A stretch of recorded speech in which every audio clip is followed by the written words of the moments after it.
going slightly mad.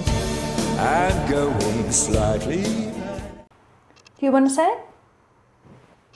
You want to say it? Okay, you say it. Please like and subscribe. Okay. So, what is new with you today? Oh, okay. So how is your book coming along? Right. So did you decide to write about something other than a genre that you weren't really familiar with?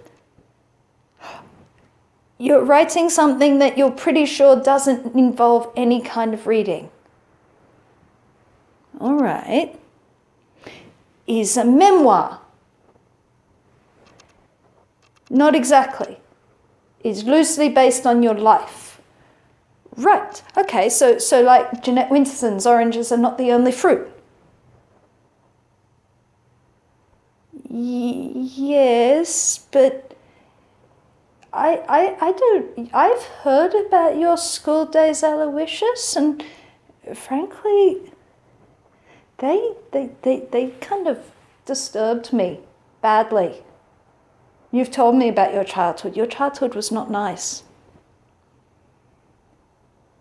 No, I don't think that hearing about your disturbing childhood could possibly help anybody else.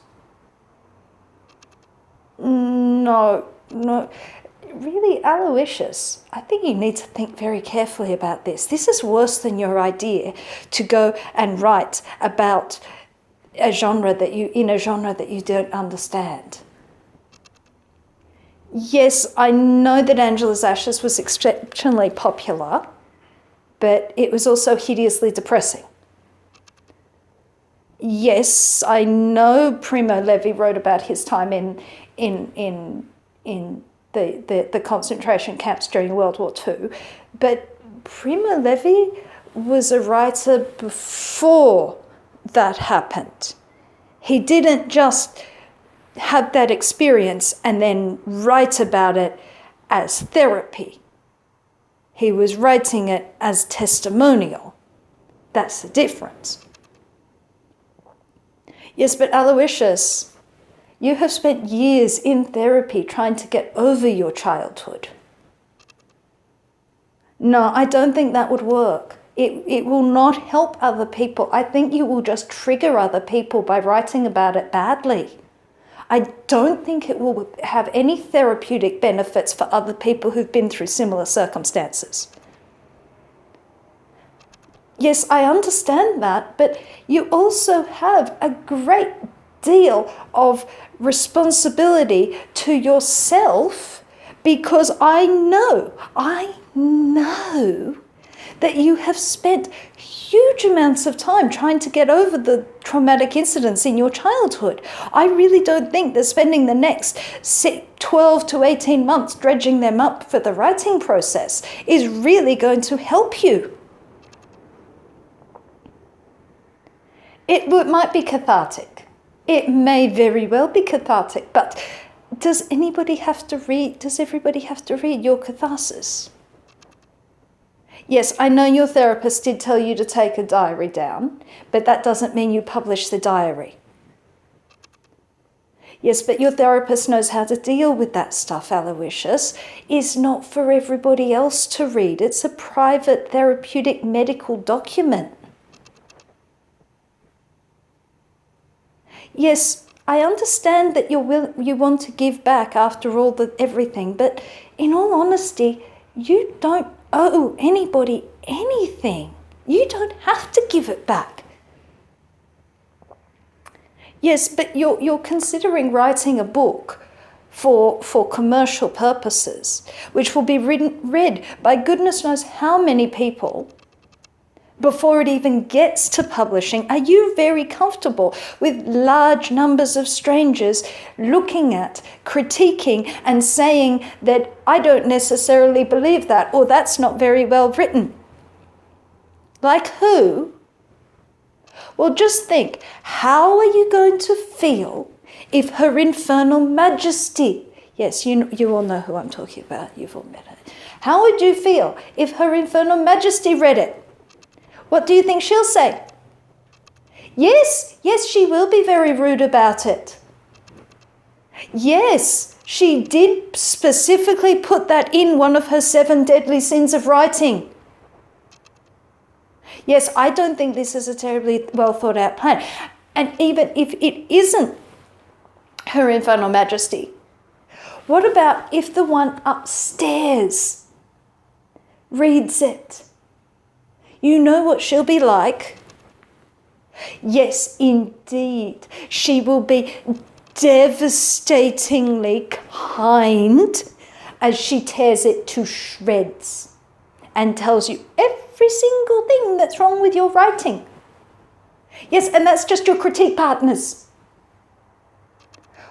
Well, but what about your audience? Don't you feel that you have some responsibility to your audience? Because even if they are not in a similar circumstance to you, and you're not going to necessarily trigger their own issues, I don't think they're going to necessarily want to read highly disturbing stuff.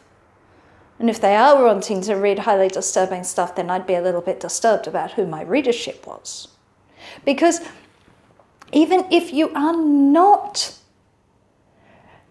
experiencing something directly, it doesn't mean it's not disturbing. Yes, but you want people to understand. Yes, but there are other ways of getting people to understand, Aloysius. Yes, you're not going to convince me that this is at all ethical. No, that is not the case. It is not the case that you have to put the worst of what has happened out there to the public. Think of all the online trolls. Think of all the poor people in the publishing houses who have to read it and then say no. Well, how do you think you're going to feel if they say no? Exactly. You're going to end up spending the next 5 years in therapy trying to get over this ill-conceived plan of yours to use trauma to write a fictionalized memoir.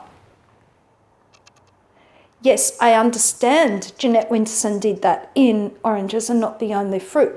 But if you look at what she says that in her later memoir, she says that she wrote a version she could live with. She didn't write the hard truth. And frankly, it took her a very long time before she wrote another version of the truth that she can live with now, which is called Why Be Happy When You Could Be Normal? I'm pretty happy. We're happy. Yeah, not normal. Yes, well, I do think that there are a lot of ethical considerations to take into account before you start this project, both for your safety and the safety of your readers. Okay, you think about that. And we'll see you later. De våga vinga, ich bin ja, ich muss bereit, da.